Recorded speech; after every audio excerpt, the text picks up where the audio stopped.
Indian cobra जातीच्या सापाला दिले सर्पमित्र भीमराव शेजूळ यांनी जीवनदान. सर्प दिसला की माणसाचे हातपाय ढिले पडून जातात व त्याच्या चावण्याची भीती प्रत्येक माणसाला असते. मात्र जर सर्प घरात निघाला की एकच तारंबळ उडते. घरातील सदस्य हे बाहेर पडून जातात. जरी साप चावत असला की नसला तरी याची कल्पना असो की नसो, मात्र भीती प्रत्येक माणसाला असते.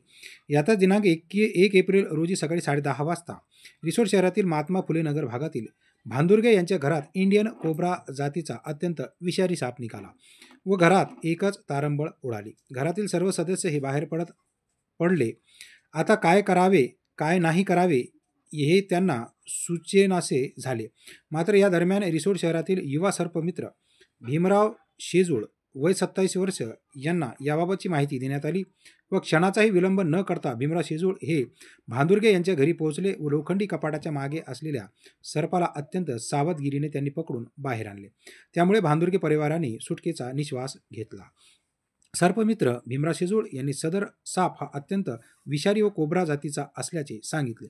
याबद्दल स्थानिक नागरिकांना भीमराव शेजूळ यांनी सविस्तर माहिती दिली व सर्पाबद्दल कोणत्या प्रकारचे काय सावधगिरी बाळगावी अशी माहिती सुद्धा देण्यात आली. यावेळी सर्पमित्र भीमराव शेजूळ यांनी दिनांक 1 एप्रिल रोजी दुपारी 1 वाजता आपली प्रतिक्रिया दिली. नमस्कार, मी भीमराव शिरसर सर्पमित्र. जे साप मी एक प्लाटाहून पकडला एका जणाच्या घरामध्ये. तो साप त्याच्या अलमारीच्या मागे होता.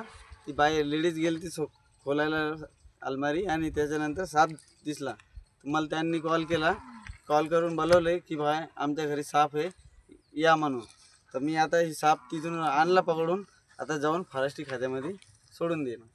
हा ओरिजिनल कोब्रा आहे. म्हणजे हा जर चावला तर माणसाचे चान्स खूप कमी भेटतात. तर साप चावला की सरळ इथून दवाखाना धरायचा, कुठं सरकारी दवाखान्यामध्ये इलाज. विषारी आहे का? हा, खूप विषारी आहे. कोब्रा साप म्हणतात, इंडियन कोब्रा. सचिन भांदुर्गे हे माळी समाजाचा आहे, प्लाटवरती